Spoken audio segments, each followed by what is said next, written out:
اسلام قبول کرنے سے کئی سال پہلے حضرت عمر بن خطاب رضی اللہ تعالیٰ عنہ ایک دفعہ تجارتی قافلے کے ساتھ مال لے کر مکہ سے شام گئے۔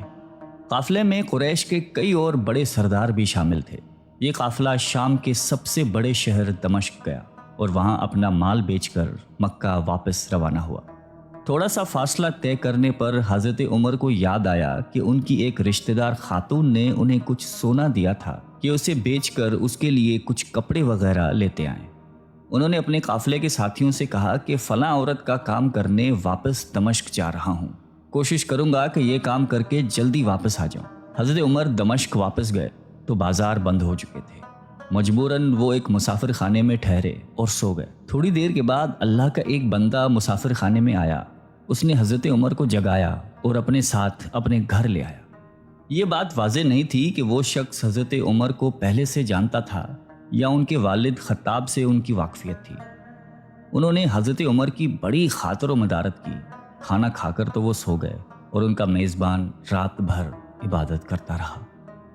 صبح کو حضرت عمر بیدار ہوئے تو ان کے میزبان نے کہا کہ اکیلے بازار مت جانا، بازار میں لٹیرے اکثر مسافروں کو لوٹتے رہتے ہیں، میرے ساتھ چلنا۔ یہ کہہ کر وہ سو گیا کیونکہ رات بھر جاگ رہا تھا۔ حضرت عمر نے اسے جگانا مناسب نہیں سمجھا اور اکیلے ہی بازار چلے گئے۔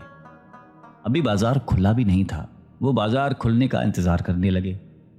کچھ دیر کے بعد ایک عیسائی پادری اپنے نوکروں کے ساتھ آیا اور حضرت عمر کی طرف اشارہ کر کے اپنے نوکروں کو حکم دیا کہ اس شخص کو پکڑ لو، یہ گرجے کا کام بہت اچھی طرح سے کر لے گا۔ اس زمانے میں حضرت عمر بڑے تنومند پہلوان تھے۔ پادری کے نوکروں نے اس کو پکڑ لیا اور ایک پرانے گرجے میں لے گئے۔ پادری نے اس کو ایک ہتھوڑا دیا اور اس کو گرجے کی ایک دیوار توڑنے پر لگا دیا۔ ایسا معلوم ہوتا تھا کہ وہ اس جگہ پر ایک نیا گرجا بنوانا چاہتا تھا۔ حضرت عمر دن بھر کام کرتے رہے۔ کہیں شام کو جا کر چھٹی ملی، وہ تھکے ہارے واپس مسافر خانے میں آ کر بیٹھ گئے۔ پہلے ہی دن والا نیک آدمی پھر آیا اور اس نے پوچھا کہ آپ کدھر چلے گئے تھے؟ حضرت عمر نے اسے سارا قصہ بتا دیا۔ وہ شخص آج بھی ان کو اپنے گھر لے گیا اور ان کی بڑی خاطر و مدارت کی اور انہیں تاکید کی کہ کل بازار جاتے وقت مجھے ساتھ لے جانا۔ اس کے بعد وہ عبادت میں مشغول ہو گیا اور حضرت عمر سو گئے۔ دوسرے دن حضرت عمر بیدار ہوئے تو اپنے نیک میزبان کو سوتے پایا۔ انہوں نے اب کی بار بھی اس کو جگانا مناسب نہیں سمجھا اور اکیلے ہی بازار چلے گئے۔ اتفاق سے پھر وہی پادری اپنے نوکروں کے ساتھ آیا اور حضرت عمر کو پکڑ کر ساتھ لے گیا۔ ان کو غصہ تو بہت آیا، لیکن کیا کرتے، غیر ملک میں وہ اکیلے تھے اور کوئی ہتھیار بھی پاس نہیں تھا۔ دوسری طرف پادری کے ساتھ 7-8 نوکر تھے اور وہ سب ہتھیار بند تھے۔ پہلے دن کی طرح ہی حضرت عمر ہتھوڑے کے ساتھ گرجے کی دیوار توڑتے رہے۔ جب دھوپ تیز ہوئی تو پادری اور اس کے نوکر انہیں کام میں مشغول دیکھ کر چلے گئے اور حضرت عمر دیوار کے سائے میں دم لینے کے لیے بیٹھ گئے۔ اتنے میں وہ پادری گھوڑے پر سوار چپکے سے آیا اور حضرت عمر کے سر پہ ضرب لگائی اور کہا کہ ہم سب گھر گئے تو نے کام ہی چھوڑ دیا۔ اب حضرت عمر کو صبر کی تاب نہ رہی۔ انہوں نے ادھر ادھر نظر دوڑائی، ہر طرف سناٹا تھا۔ انہوں نے پادری کو گھوڑے سے کھینچ کر نیچے کر لیا اور اس کے سر پر ہتھوڑے مارنا شروع کر دیے۔ وہ بہت چیخا چلایا لیکن اس کی مدد کے لیے کوئی نہیں پہنچا۔ حضرت عمر نے ٹوٹی ہوئی دیوار کا ایک بھاری ٹکڑا اٹھا کر اس کے سر پہ دے مارا۔ وہ پہلے ہی زخمی تھا، اب اس نے دم دے دیا۔ اس کو مرتے دیکھ کر حضرت عمر تیزی سے بھاگ کھڑے ہوئے اور جس راستے سے دمشق آئے تھے وہ راستہ چھوڑ کر ایک دوسرے راستے پر چل پڑے۔ شہر سے کافی دور انہیں ایک خچر پر سوار رومی ملا جو روم سے تعلق رکھتا تھا۔ وہ ان کے ساتھ چلنے لگا۔ وہ کچھ باتیں کرنے لگا لیکن نہ حضرت عمر ان کی زبان سمجھتے تھے اور نہ وہ ان کی زبان سمجھتا تھا۔ اس نے یکایک اپنی تلوار پر ہاتھ ڈالا۔ حضرت عمر سمجھ گئے کہ وہ ان پر وار کرنا چاہتا ہے۔ انہوں نے فوراً ہی خچر سے اسے کھینچ لیا اور اس سے تلوار چھین کر ایک ہی وار میں اس کا کام تمام کر دیا۔ پھر آپ خچر پہ سوار ہو کر آگے چلے۔ اس کے بعد کیا ہوا اس کا حال خود حضرت عمر نے اس طرح بیان کیا ہے کہ اس جگہ سے روانہ ہو کر میں ایک گرجے پہنچا۔ یہاں عیسائیوں کی ایک جماعت رہتی تھی۔ میں گرجے کے اندر داخل ہوا تو گرجے میں رہنے والے سب لوگ میرے ارد گرد جمع ہو گئے اور مجھ سے میرے حالات کے بارے میں پوچھنے لگے۔ پھر وہ اپنے پادری کے پاس مجھے لے گئے۔ پادری مجھے نہایت غور سے دیکھنے لگا اور اس کے بعد کہنے لگا کہ ایسا معلوم ہوتا ہے کہ تمہیں کسی چیز کا خوف ہے۔ میں نے کہا کہ تم نے کیسے اندازہ لگا لیا کہ مجھے کسی چیز کا خوف ہے؟ اس نے میرے سوال کو ٹال دیا اور کہا کہ آپ جب تک چاہیں یہاں ٹھہریں، آپ کو یہاں کسی قسم کا کوئی خطرہ نہیں، آپ ہماری حفاظت میں ہیں۔ پھر اس پادری نے مجھے اپنے گھر میں مہمان کی طرح رکھا اور میری نہایتی خاطر و مدارت کی، اور پھر پوچھا کہ آپ کون ہیں؟ میں نے اسے بتایا کہ میں مکے کا رہنے والا ہوں اور قبیلہ قریش سے تعلق رکھتا ہوں۔ تجارتی قافلے کے ساتھ شام آیا تھا۔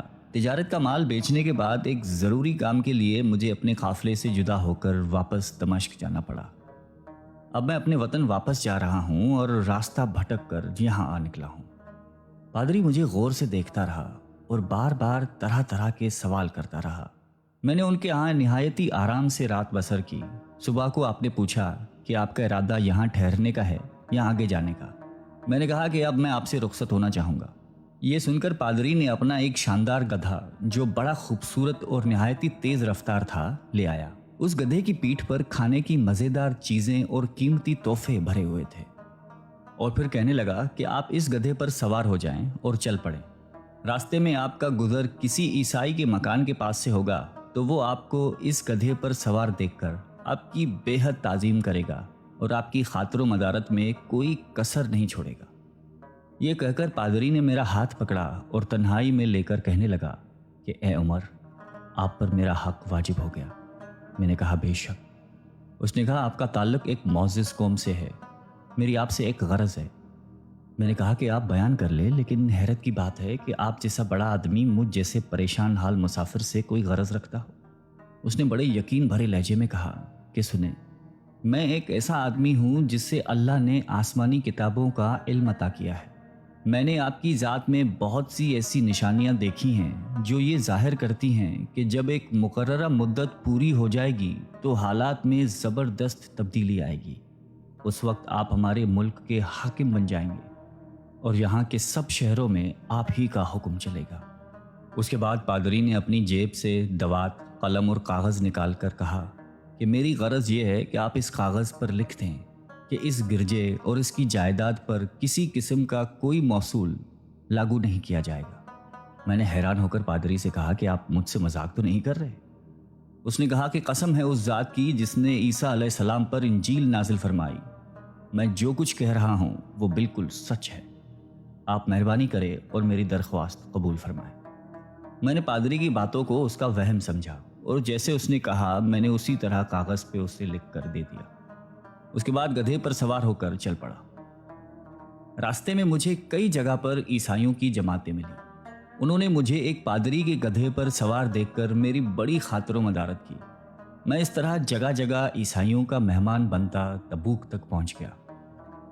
اللہ کی شان، جس تجارتی قافلے کے ساتھ میں گیا تھا وہ کافی دیر میرا انتظار کرنے کے بعد اسی جگہ سے چل پڑا تھا جہاں میں نے اسے چھوڑا تھا، اور اب تبوک میں ایک کنویں کے قریب ڈیرا ڈالے ہوئے تھے۔ قافلے والے میرے ساتھی مجھے دیکھ کر میری طرف دوڑ پڑے اور مجھ سے مل کر بہت خوش ہوئے اور کہنے لگے کہ ابن خطاب، ہم لوگ تمہارا انتظار کرتے کرتے بالکل مایوس ہو گئے تو ہم نے اس مقام کو کوچ کر دیا جہاں سے تم واپس دمشق گئے تھے، مگر تمہارے بارے میں ہم سخت پریشان تھے۔ یہ تو بتاؤ کہ اتنے دن تم کہاں رہے؟ میں نے وہ تمام حالات بیان کیے جو مجھے پیش آئے، لیکن پادری سے جو میری گفتگو تنہائی میں ہوئی وہ بالکل ظاہر نہیں کی، کیونکہ میں پادری کی اس باتوں کو اس کا وہم سمجھتا تھا اور اس کے عقیدے کی کمزوری سمجھتا تھا۔ قریش کے ایک سردار ابو سفیاں بھی اس قافلے میں شامل تھے۔ انہوں نے مجھے اس شاندار گدھے پر سوار دیکھ کر کہا، ارے تم لوگ اس نوجوان کی اقبال مندی تو دیکھو، اسے کسی ایسے میدان میں چھوڑ دیا جائے جہاں نہ پانی ہو نہ سبزہ، پھر بھی اسے رزق مل جائے گا۔ پادری نے رخصت کرتے وقت مجھ سے کہا تھا کہ جب میں اپنے ساتھیوں کے پاس پہنچ جاؤں اور گدھے کی ضرورت نہ رہے تو اس کی رسی کو مضبوطی سے باندھ کر گدھے کو اسی جگہ پر چھوڑ دو، لہٰذا میں نے ایسا ہی کیا۔ یہ دیکھ کر ابو سفیان نے کہا کہ ارے تم نے کیا کر دیا؟ گدھے کو ایسی جگہ پہ چھوڑ دیا جہاں پہ چور اچکے اور درندے اکثر گزرتے رہتے ہیں۔ میں نے کہا اس کے مالک نے مجھے ایسا ہی کرنے کی ہدایت کی تھی، وہ اس کی عادتوں سے زیادہ واقف ہے۔ اب وہ جگہ گدھے والا کنواں کے نام سے مشہور ہے۔ وہاں سے روانہ ہو کر ہمارا قافلہ مکہ پہنچا۔ میری اور پادری کے درمیان جو گفتگو ہوئی تھی وہ مجھے بھلائے نہ بھولتی تھی۔ پہلے تو کئی دن تک میں نے اسے اپنے دل میں ہی رکھا، پھر مجھ سے ضبط نہیں ہوا اور یہ راز میں نے اپنے رشتہ دار